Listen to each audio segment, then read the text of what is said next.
오늘 전하고자 하는 말씀의 제목이 있습니다. 내게 주신 최고의 복에 감사하라 하는 제목으로 말씀을 전하고자 하는데요, 우리 마음에 담기 위해서 한번 같이 한 음성으로 했으면 좋겠습니다. 내게 주신 최고의 복에 감사하라. 내게 주신 최고의 복에 감사하라. 아멘. 여러분, 우리에게 최고의 복이 어떠한 복일까요? 일찍이 유교의 영향을 많이 받은 우리 대한민국의 백성들은 5가지 복의 기준을 가지고 있었습니다. 첫째는 수명장수라고 그랬어요. 오래 사는 복. 두 번째로는 부귀 영화의 복이니 가난해서 수명장수만 하면 무슨 유익이 있느냐, 재산도 좀 있고 지위도 높고 존귀하게 되어 온갖 영화를 누려봐야 되는 것 아니냐. 그래서 두 번째 복은 부귀 영화의 복이요, 세 번째는 강령이라고 했으니 수명장수하고 부귀 영화를 누린들 병에 들어 골골하면 또 그것이 무슨 유익이 있겠느냐. 그래서 몸도 건강하고 마음도 편해야 한다. 그것이 복의 기준이 되었어요. 그런가 하면 네 번째는 유호덕이라고 그랬으니 수명장수하고 부귀 영화 누리고 병 없이 건강할지라도 덕이 없으면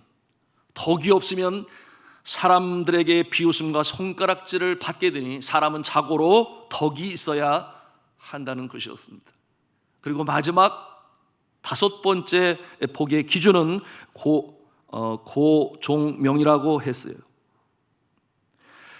앞에 언급한 4가지 복을 누리더라도 죽을 때 잘못 죽으면 그것은 망신이다. 제명대로 살다가 자식들 모아놓고 유언 남기고 편안하게 죽어야 한다. 그렇게 여겼습니다.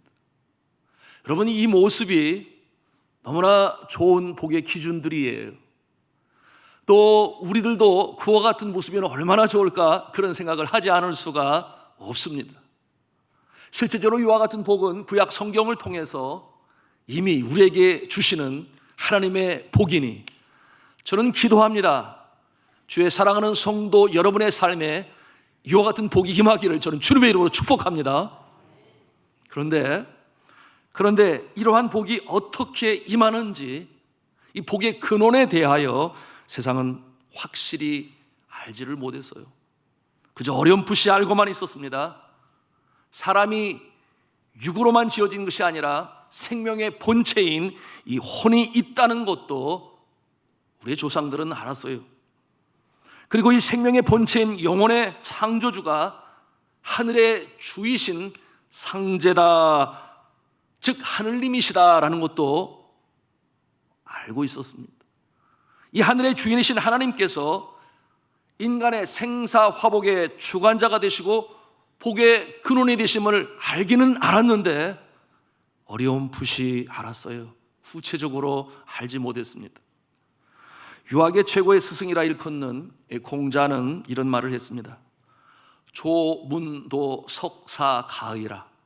이게 무슨 말이냐면, 아침에 도를 깨달으면, 아침에 진리를 깨달으면 저녁에 죽어도 괜찮다. 그렇게 말을 했어요. 여러분, 이 땅에 살아가는 동안 이 죽고 사는 것이 얼마나 중요합니까? 그런데 이 생명과 바꿀 수 있는 것이 있으니 그것이 바로 진리요 도라. 그렇게 여겼으니 역시 학자다운 그와 같은 면모를 가지고 있었어요. 그런데 저가 이처럼 죽음과 견줄 수 있는 이 진리의 도를 깨달았습니까? 체득하였습니까? 어느 한 날 이 공자의 제자가 이 공자에게 물었습니다. 감히 여쭙건대 죽음이란 무엇이며 사람이 죽은 후에는 어떻게 되는 것입니까? 그렇게 물었을 때에 공자가 이렇게 답을 했습니다.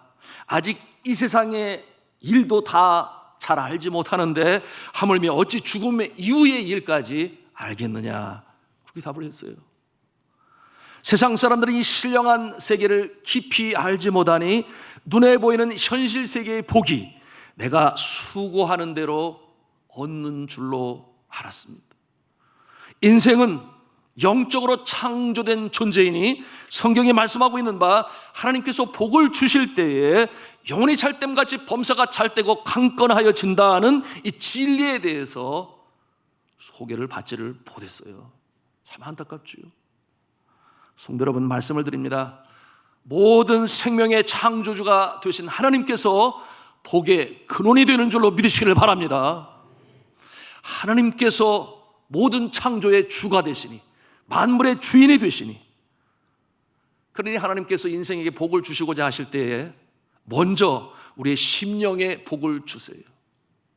그래서 우리의 영혼이 찰됨같이 그 다음에 모든 일들이 범사가 찰되고 또 육신의 건강까지도 앞서 열거한 이와 같은 복의 역사가 나타나는 줄로 믿으시기를 바랍니다.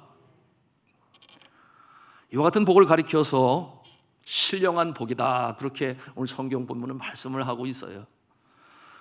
오늘 말씀 에베소서 1장 3절 말씀을 함께 보기를 원하는데요, 에베소서 1장 3절을 같이 읽도록 하겠습니다. 시작. 찬송하리로다 하나님 곧 우리 주 예수 그리스도의 아버지께서 그리스도 안에서 하늘에 속한 모든 신령한 복을 우리에게 주시되. 아멘. 자, 우리에게 신령한 복을 주시겠다 그렇게 약속하셨습니다. 그런데 이 신령한 복이 어디에 있는 것입니까?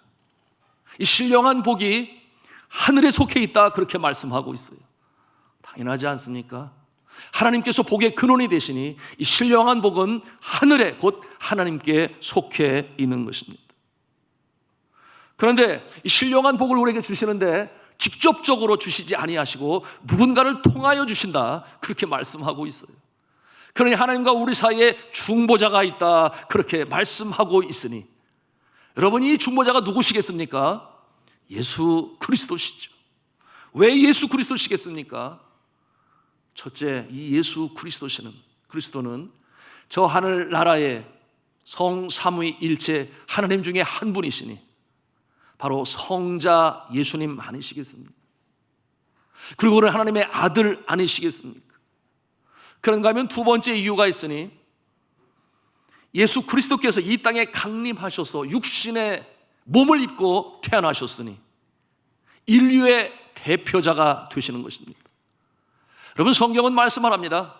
인류의 대표자 아담, 그러나 제2의 아담이 있으니 영원한 죄악 가운데서 용서하시고 구원하시는 분이 이 땅에 강림하셨으니 제2의 아담으로서 구원자 예수 그리스도를 말씀하고 있으니 인류의 대표자가 되신 예수 그리스도이시기 때문에 예수님은 대표자가 되시고 중보자가 되셔서 하나님과 우리 사이에 복을 주시는 구원자가 되심을 믿으시기 바랍니다.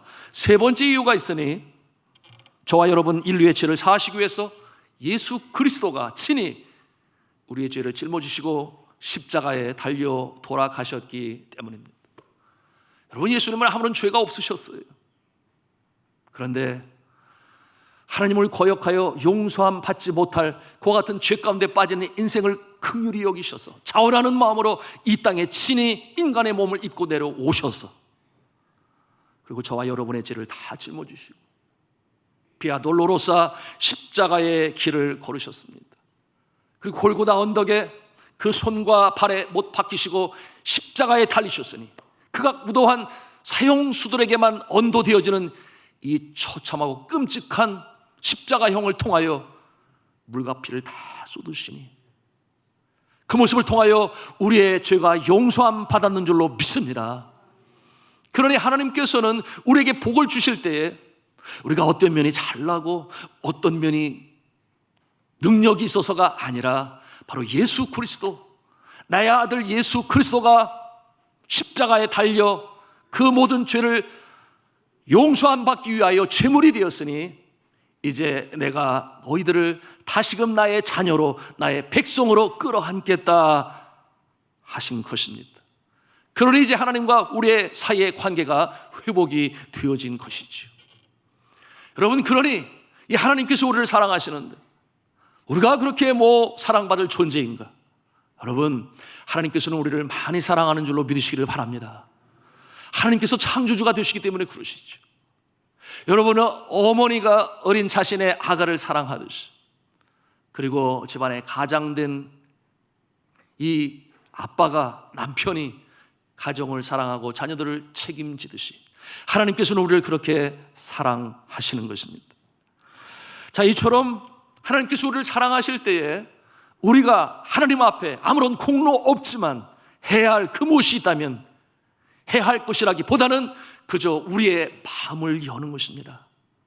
주님께서 밖에 서서 문을 두드릴 때에 우리가 우리의 마음의 문을 열면 주님께서는 우리 안에 들어와 계시고 또한 우리 안에 내주하심으로 말미암아 우리의 심령에 복을 주시는 하나님이 되시는 줄로 믿으시기를 바랍니다. 이것이 구원의 역사요, 복음의 모습인 것이죠. 이처럼 우리가 예수 그리스도를 나의 구세주로 그리고 하나님을 창조주로 마음에 영접할 때 어떠한 일이 일어나는 줄 아십니까? 여러분, 우리의 심령 가운데 복이 임하게 되니 그것이 바로 심령의 복인 것이에요. 여러분, 이와 같은 심령의 복을 통하여 먼저는 죄사함을 받습니다. 여러분, 우리의 심령 가운데 이 죄책감이 있으면 얼마나 마음이 불안하겠어요. 믿지 아니하는 사람들도 양심에 거리끼는 일을 하면 마음이 편치 아니한데, 영원히 죽을 수밖에 없는 죄가 우리의 마음에 있어서 죽음이 두려워요. 죽음 저편의 세상에 대해서 알지를 못하니.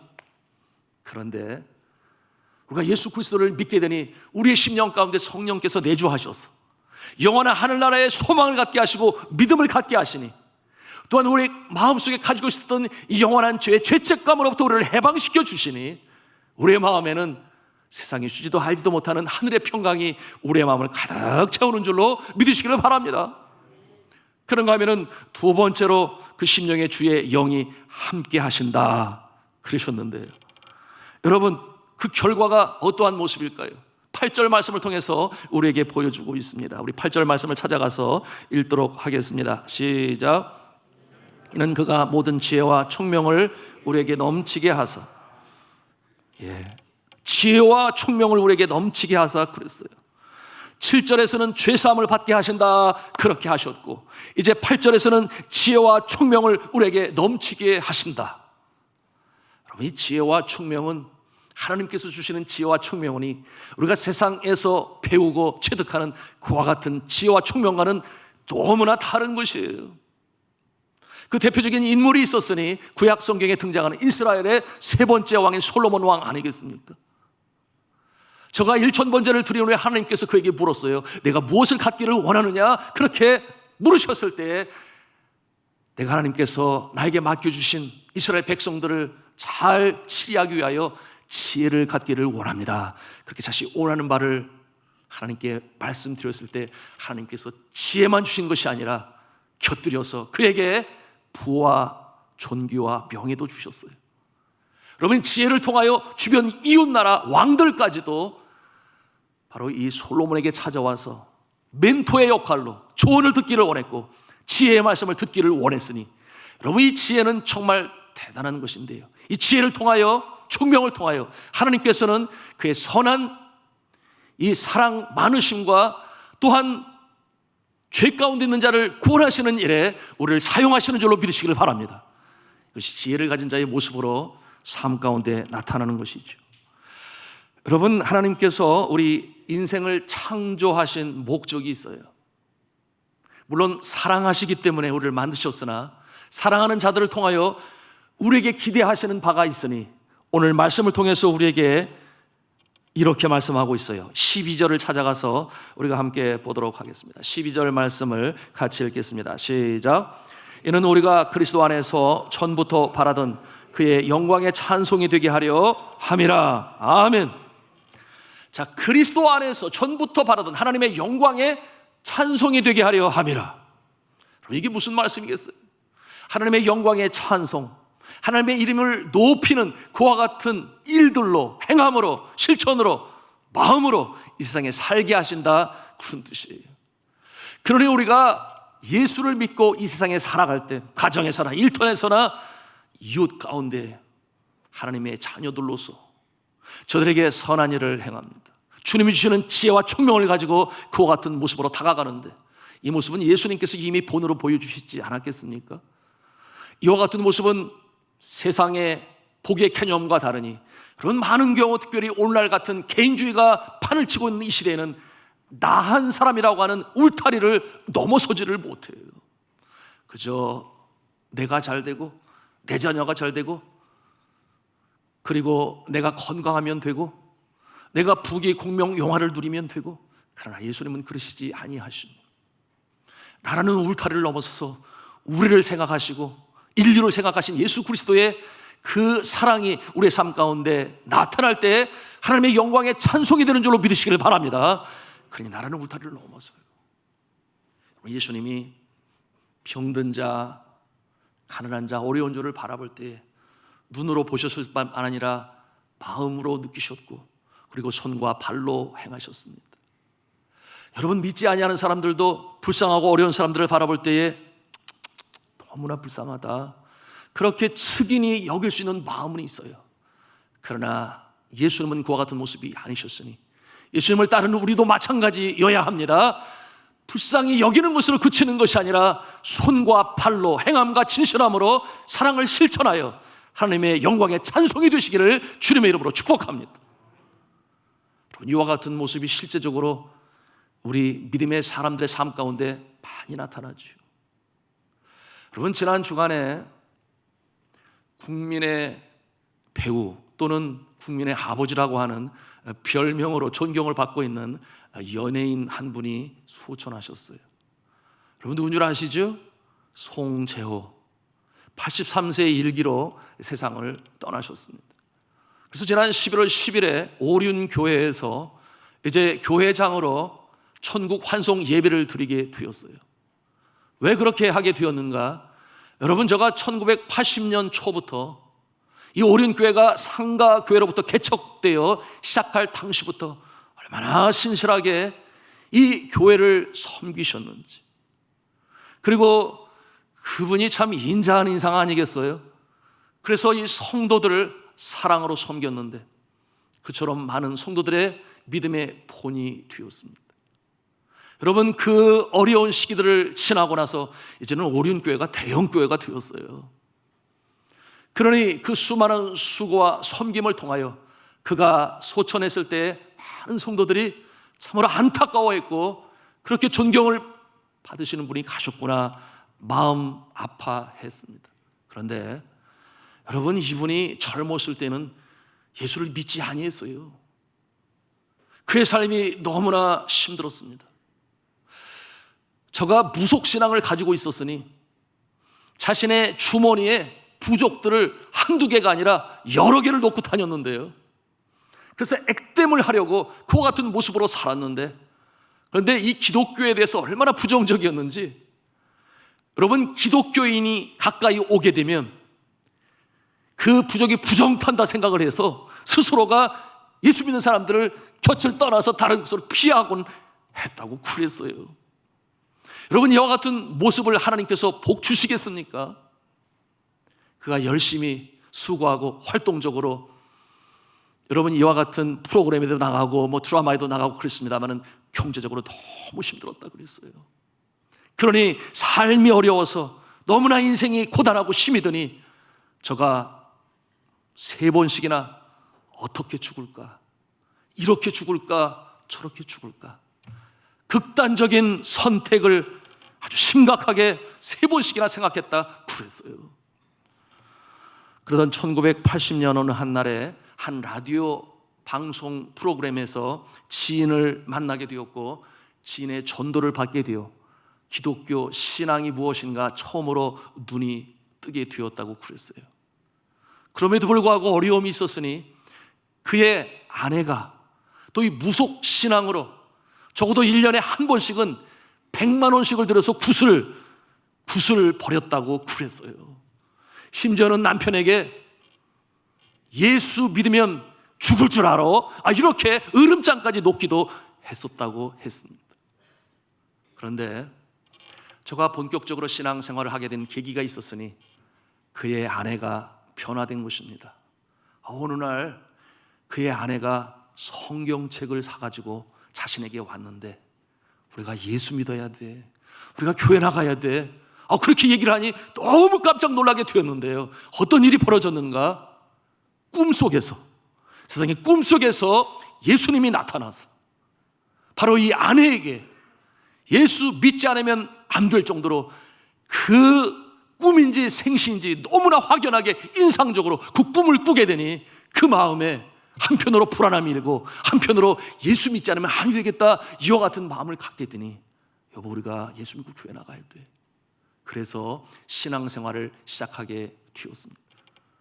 그런데 이분의 이야기가 국민일보에 잘 나와 있어요. 거기에 보니 전도 담당 목사님이 그 지역 사람들에게 예수님을 믿으라고 전도를 해야 되는데 전도지에 이분이 유명한 연예인이니까 이 사진을 실어서 전도지를 나눠주면 그래도 더 솔깃해서 오지 않을까? 이런 마음을 가졌어요. 그래서 가서 부탁을 하게 되었는데 여러분 주저하지 않을 수 없었던 것은 대부분의 연예인들이 자신의 프라이버시라고 자신의 신앙이 어떻고 더군다나 전도지에 얼굴까지 올리면서 그런 것 굉장히 힘들어 하는데요. 그런데 이 송재호 장로님은 한 번도 거리낌이 없이 내 사진이 거기에 올라가서 한 영혼이라도 더 주님 앞에 나올 수 있다면 그것이 얼마나 감사하냐, 얼마든지 사용하라고 그래서 여러 번 어린교회 전도지에는 바로 이 장로님의 사진이 오르게 되었답니다. 여러분 그가 과거의 어둠의 때에 있었으나 만물의 창조주가 되셔 축복의 근원자가 되신 하나님을 창조주로 믿고 예수 그리스도를 마음의 구세주로 삶의 주인으로 영접하게 되니 이처럼 놀라운 변화가 일어났고 인생의 전환점이 마련되게 되었고 모든 국민들로부터 존경을 받고 하나님께 감사와 영광을 올리는 일에 귀하게 쓰임받는 주의 종이 될 수 있었던 것입니다. 자, 사랑하는 성도 여러분, 이 세상에서 가장 큰 복은 어떠한 복이냐? 바로 내가 예수 믿는 것임을 믿으시기 바랍니다. 예수를 믿는 신령 가운데 영혼의 찰땡까지 범사가 찰때고 강권의 역사가 나타나니 또한 어려운 환난과 역경이 닥쳐온다 할지라도 사방팔방으로 우겨쌈을 당하여도 위로는 열려 있으니 주의 손을 잡고 임마누엘 하신 하나님과 동행하는 자에게 하나님께서 다시금 일으켜 세우시고 회복시키시고 격려하셔서 광야 같은 인생길을 승리하며 나가게 하시는 줄로 믿으시기를 바랍니다. 자, 이제 말씀을 마치겠습니다. 성찬식이 있어서 이렇게 말씀을 마감하고 이제 성찬식으로 이어지겠는데요. 사랑하는 성도 여러분, 이 감사 주일을 맞이하면서 나는 최고의 복을 가지고 있는 자야. 왜냐하면 예수님을 마음에 모셨으니 이 기쁨과 감사로 하나님께 영광을 올리시는 저 여러분 다 되시기를 주님의 이름으로 축원합니다.